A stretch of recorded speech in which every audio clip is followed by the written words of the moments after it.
Why did Klarna decline my purchase?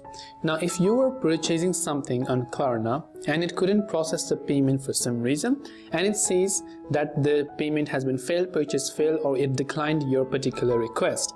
Now, why does this happen? Now, Klarna might decline a purchase for several reasons, including exceeding your credit limit, having unpaid invoices, incorrect billing information, a recent history of late payments, a high debt-to-income ratio, suspicious activity on your account, the purchase amount being too large, or the merchant not being supported by Klarna.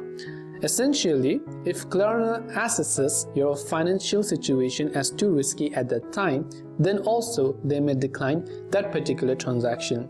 So if your issue falls under any one of these categories, in that case, Klarna could decline your purchase.